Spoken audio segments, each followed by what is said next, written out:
Can you have your cake and eat it too? Well, yes. And then again, no. Well, it's a little confusing, but we'll sort it out.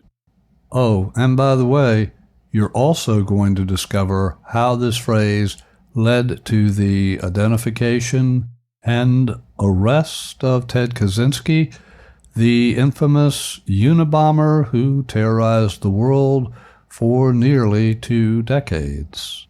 All of that straight ahead. Stephen Carter here, your host for History of Everyday Sayings. I thank you for joining me. Who is this show for? If you're a logophile, meaning, of course, a lover of words, a philomath, if you're a writer, a speaker, or you're simply someone who loves words and history and the history of words, this is the show for you. I was listening to a song today by The Association, a musical group well known in the 60s, and I think in the 70s. They may even still be around in some form or fashion today, I'm not sure. And the song was Working My Way Back to You. Working My Way Back to You.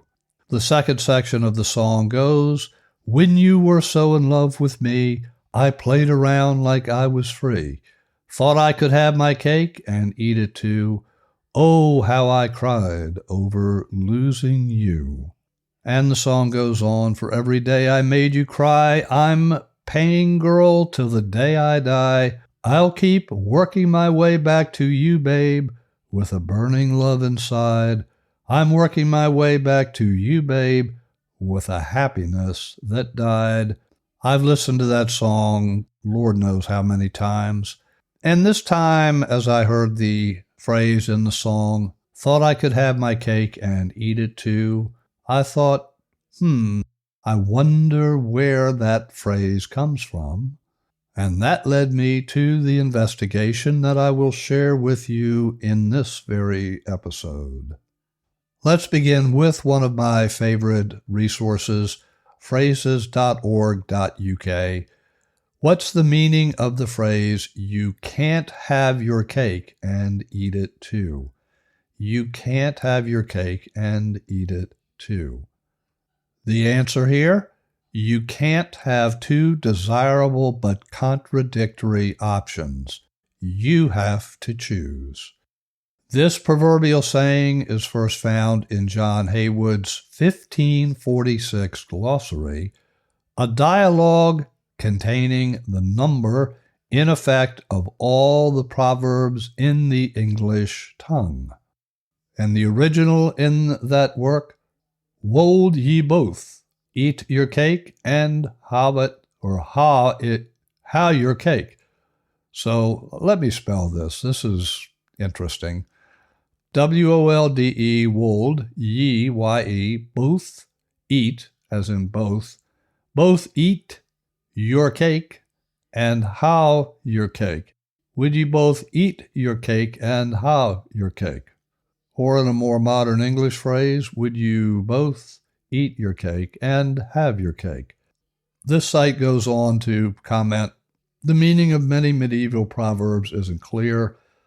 They depend on context and knowledge of the use of language that is now difficult to decipher.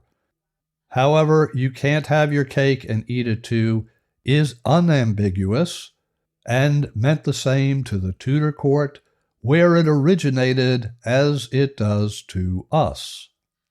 The gentleman who runs this website added a little bit of humor when he comments, those living in the UK and of a certain age may remember the BBC radio show My Word, in which the comedy scriptwriters Frank Muir and Dennis Nordine were asked to make up stories about popular phrases. If memory serves, it was Frank Muir who told a tale of an Eskimo paddling his canoe in the icy sea who decided to light a stove to keep warm. The canoe caught fire and sank, leading to the punchline, you can't have your kayak and heat it too. Close quote. One really in-depth resource comes to us from Today I Found Out. And by the way, I'll have all of the information linked in the show notes. In this site, they tell us for the idiom, have your cake and eat it too. The idiom, you can't have your cake and eat it too, deliciously illustrates the concept of making trade-offs and realizing that you can't have something if you have another. The phrase is often used when referring to compromises and alludes to making a choice between two options that could never be reconciled. In other words, the two options that are mutually exclusive. Other cultures have adapted the spirit of this phrase to fit in with their own language, and they cite the Russian English translation of the phrase, you can't sit on two chairs. In German, the saying goes, you can't dance at two weddings. In Yiddish, the adage goes much like the German, except one tukas is added to the end. Tukas is Yiddish for backside, or less delicately, well, we'll pass on that. So you can't sit on two chairs with the same tukish. So with the cake expression, well, as he points out, or whoever wrote this points out, it is your cake, so why can't you eat it too? Surely that cannot be the original expression, as it doesn't make sense as written. So where did the expression come from? The phrase was actually used as early as 1538 in a letter from Thomas Howard, the 3rd Duke of Norfolk, to Thomas Cromwell, Chief Minister of King Henry VIII. In the letter, found and archived by British History Online, the Duke of Norfolk writes, quote, I require you to send me by this bearer my will, which ye have sealed in a box. I must alter things therein, for my substance in money and plate is not so good now. And he appends, a man cannot have his cake and eat his cake. Over the coming hundreds of years, the phrase shows up in books, plays, and other writings. As an example, in 1738, the phrase showed up in Jonathan Swift's political satire, Polite Conversation, when the character Lady Answerall exclaims, she cannot eat her cake and have her cake. According to the New York Times, Swift's plays were well known at the time for mocking and satirizing language. It appears that with Swift's use of cake, he was in fact commenting on the silliness of the phrase. Linguists have debated for years over the proper order of the verb phrases. Up until the 19th and 20th centuries, more often than not, the proverb would read, you can't eat your cake and have it too, which of course makes a tad more sense than the modern version, because obviously once you eat your cake, well, there's no more cake. One expert tells us that somewhere between 1938 and 39, the percentages switched and you can't have your cake and eat it too became more prevalent. Right around this time, President Franklin D. Roosevelt used the now less common version of the proverb in his 1940 State of the Union address when referring to the need to increase spending for national defense. Quote, as will appear in the annual budget tomorrow, the only important increase in any part of the budget is the estimate for national defense. Practically all other important items show a reduction, but you can't eat your cake and have it too.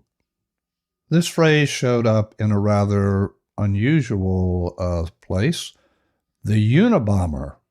The Unabomber had been mailing and placing homemade bombs aimed at maiming people who were involved with modern technologies. The FBI had, of course, been attempting to track him down for decades, and in April 1995, the FBI had a break in the case when the Unabomber's manifesto entitled Industrial Society and Its Future was sent to major publications across the country and was, under the threat of violence, demanded to be released to the public. If this condition was met, he promised he would stop his bombings. Sadly, those bombings started in 1978 and continued for almost 2 decades.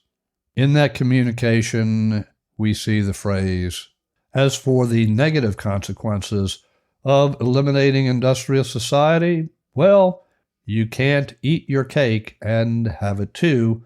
To gain one thing, you have to sacrifice another." When that statement was published in the morning paper, David Kaczynski finally decided his wife might be right and his brother really might be the bomber. How did he conclude that? For their whole life, their mother would correct them and insist that this was the correct usage of the phrase. This and other similarities in Ted's writing style and his political beliefs convinced David he needed to speak up, and indeed he did, and that ultimately led to the arrest of Ted Kaczynski on April 3rd, 1996. He was arrested at his cabin deep in the woods of Montana, and as the Unabomber actually said, well, you can't eat your cake and have it too. So let's go back to my original introduction. Can you have your cake and eat it too? It depends on the timeline. If you have a cake and you can hold that cake in your hand or it's on the table, you have the cake. However, when you eat the cake, well, you don't have that cake anymore. So I think technically, yes, you can have your cake and eat it too if the eating of the cake follows the having of the cake. If, on the other hand, we look at it at the beginning of a timeline where you're eating your cake, obviously you can't have your cake because, well, you've consumed it, you've eaten it. So it all depends on the timeline and the way you present the statement. As a reminder, if you would like to explore this phrase in greater depth, I'll have resources linked in the show notes. If you have not yet subscribed to History of Everyday Sayings, this is the perfect time to do that. You'll find this show wherever you get your podcasts. If you would like to be in touch, to comment about this or any other episode, or for any reason, email me at cartermethod@gmail.com, cartermethod@gmail.com. Until our next visit together, your host here, Stephen Carter, wishing you and yours blessings in abundance.